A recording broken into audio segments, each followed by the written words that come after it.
అంటే ఇప్పుడు కాంగ్రెస్ పార్టీ మా నాన్నని మోసం చేసింది. కాంగ్రెస్ పార్టీయే హ్మ్. మా నాన్నని మా నాన్న ఇబ్బంది పడడం గూడా కాంగ్రెస్ పార్టీ వల్లనే ఇబ్బంది పడ్డారని అటు ఆంధ్రాలో కానివ్వండి, ఇటు తెలంగాణలో కానివ్వండి ప్రచారం జోరుగా చేశారు షర్మిల గారు. హ్మ్. మరి అదే పార్టీ అంటే వాళ్ళ నాన్నని మోసం చేసినటువంటి కాంగ్రెస్ పార్టీకే షర్మిల గారు రావడాన్ని ఎలా జూస్తున్నారు? మోసం ఎలా చేసింది కాంగ్రెస్ పార్టీ? ఫస్ట్ ప్రజానీకం అటు సైడ్ ఏపీ గానియండి, ఇటు సైడ్ తెలంగాణ గానియండి, అప్పుడు కంబైన్డ్ ఏపీ గానియండి, అసలు ఏ రకంగా సీఎం పొజిషన్ ఇచ్చింది, రైట్? ఏకధాటిగా 2 టైమ్స్ సీఎం కాంగ్రెస్ పార్టీ తరఫు నుంచి. ఏ రకంగా కాంగ్రెస్ పార్టీ వైఎస్ఆర్ ఫ్యామిలీకి మోసం చేసింది. ఇన్ఫ్యాక్ట్ జగనే కాంగ్రెస్ పార్టీకి మోసం చేశాడు. అది రియాలిటీ. ఇప్పుడు షర్మిల వచ్చిన తర్వాత న్యాయం చేయాల్సిన అవసరం ఉంది. ఇటు కాంగ్రెస్ పార్టీకి, అక్కడ కాంగ్రెస్ కార్యకర్తలకి, అక్కడ కాంగ్రెస్ మళ్ళీ రావాలి అనుకునే జనానికానికి. ఇంకోటి హైలీ ఇవన్నీ పక్కన పెడితే ఇవన్నీ ఫ్యాక్ట్ చెక్స్. ఎక్స్ట్రాడినరీ లాజిక్ ఏంది, స్పెషల్ స్టేటస్ ఏపీ రీఆర్గనైజేషన్ యాక్ట్లో ఇచ్చింది ఎవరు? కాంగ్రెస్ పార్టీ. ఇవ్వాలన్నది కన్ఫర్మ్ చేసింది కూడా కాంగ్రెస్ పార్టీ. ఈరోజు ఏపీ రీఆర్గనైజేషన్ యాక్ట్ వచ్చింది, తెలంగాణ ఫామ్ అయింది, బీజేపీ మాత్రం స్పెషల్ స్టేటస్ ఇవ్వట్లేదు. కాంగ్రెస్ ఏంటి స్పెషల్ స్టేటస్ నినాదం తీసుకొని జగన్ అయితే సీఎం అయి కూర్చున్నాడు, రైట్? ఆ స్పెషల్ స్టేటస్ ఇంతవరకు రాలేదు. ఇప్పుడు షర్మిల గారు దక్కించుకోబోతున్నారు అది. ఎందుకు అంటే కాంగ్రెస్ పార్టీ ఏపీ రీఆర్గనైజేషన్ యాక్ట్లో కానివ్వండి, అంతకుముందు రాహుల్ గాంధీ గారు భారత్ జోడో యాత్రలో కూడా వాళ్ళకి అష్యూరెన్స్ ఇచ్చారు, కాంగ్రెస్ అధికారంలో వస్తే ఏపీకి స్పెషల్ స్టేటస్, స్పెషల్ హోదా రాబోతుంది అని. వీళ్ళ వల్ల కాదమ్మా, జనసేన, టీడీపీ, వైఎస్ఆర్సీపీ వీళ్ళ వల్ల కావు, ఇవి రీజనల్ పార్టీస్. ఇంకోటి వీళ్ళ ఆలోచనలు ఎంతసేపు ఒకటే ఉంటుంది, ఏంటంటే మా కొడుకుని సీఎం అనాలని ఒకరు, రైట్? మా నాన్నగారి ఎమోషన్ పెట్టుకొని ఇప్పుడు వైఎస్ఆర్సీపీ జగన్ గారు, ఇగో ఇవే ఉంటాయి. పవన్ కళ్యాణ్ గారు ఎలా స్పెషల్ స్టేటస్ అని పోరాడుతా అంటారు ఏపీలోనే.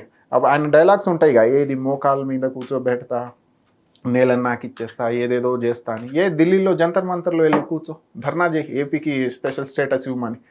ఇప్పుడు పినరాయి మన ఎవరు కేరళ సీఎంకి ఏదో అన్యాయం జరిగింది, ఫండ్స్ టైమ్లీ రిలీజ్ చేయట్లేదు బీజేపీ అంటే జంతర్ మంతర్కి వెళ్తున్నారు. మొత్తం క్యాబినెట్ గవర్నమెంట్ మొత్తం వెళ్తే ధర్నా చేస్తుంది. మీరు అసలే అలయన్స్లో ఉన్నారుగా, ఒక్కసారి వెళ్ళి ఒక్క రోజు ధర్నా చేయండి సెంట్రల్లో జంతర్ మంతర్లో, బీజేపీకి అగైనెస్ట్ పవన్ కళ్యాణ్ గారు. ఎంతసేపు ఇక్కడ అరవడమేనా? వైఎస్ఆర్సీపీ కూడా అధికారంలో వచ్చింది కానీ ఆ స్పెషల్ స్టేటస్ ఇష్యూ అనేది క్లోజ్, అసలు ఎటుపోయిందో తెలియదు వాళ్ళకు. అంటే బీజేపీతో మేము కలిసాము అని చెప్తున్నారు కదా, మరి బీజేపీ మీద వాళ్ళు ఎట్లా చేస్తారు జంతర్ మంతర్? ఎవరు? పవన్ కళ్యాణ్ గారు. That is what. ఇప్పుడు మీరు క్లారిటీ చేసుకోవాలి. మీకు పొలిటికల్ గెయిన్ ఇంపార్టెంటా లేక ప్రజల ఆదరణ ఆస్పిరేషన్ ఇంపార్టెంటా? ప్రజలు ఏం కోరుకుంటున్నారు? స్పెషల్ స్టేటస్ కోరుకుంటున్నారు. మీరు వాళ్ళ కోసం పోరాడాలా లేక మీ సంబంధాలు బాగుండాలి బీజేపీతో అని చూసుకోవాలా? మీకు క్లారిటీ లేదు అక్కడ. ఎంతసేపు రాజకీయ కోణంలోనే చూస్తున్నారు. ఏ రాజకీయ నాయకుడైనా ఎప్పుడైతే రాజకీయంగానే ఆలోచిస్తూ ఉంటాడో మేబీ ఒక్కసారి 2 సార్లు నచ్చుతుంది, ఎల్లప్పుడు నచ్చదు. ఇప్పుడు బీఆర్ఎస్ని తప్పించడానికి తెలంగాణలో కారణం ఏంది? ఈరోజు కాంగ్రెస్ రావడానికి కారణం ఏంది? ప్రజల నుంచి గవర్నమెంట్కి టచ్ పోయింది, రైట్?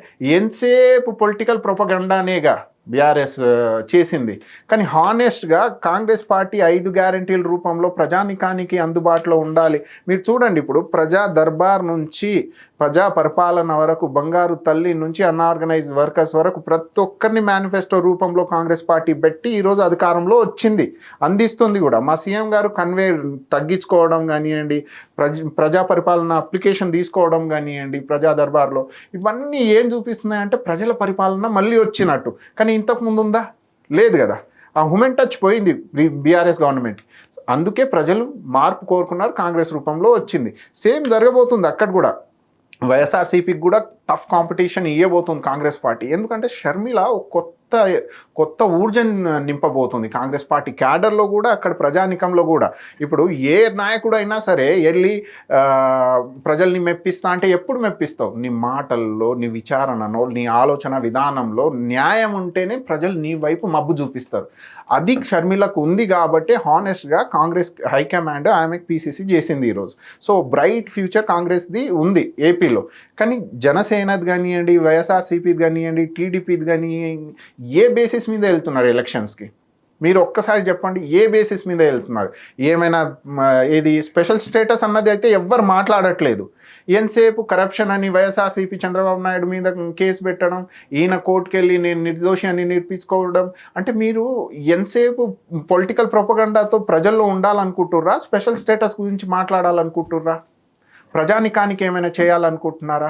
ఎవరు మాట్లాడట్లేదు. ఇప్పుడు షర్మిల గారు కాంగ్రెస్ పార్టీ నినాదం మళ్ళీ అది ఒకటి ఉంటుంది, కాంగ్రెస్ పార్టీ సమాజం అని, సర్వోదయాన్ని, ఆ ప్రిన్సిపల్ని ముందుకు తీసుకెళ్ళడానికి నాయకత్వ రూపంలో షర్మిల గారు వచ్చారు. మా హైకమాండ్ నిర్మించింది.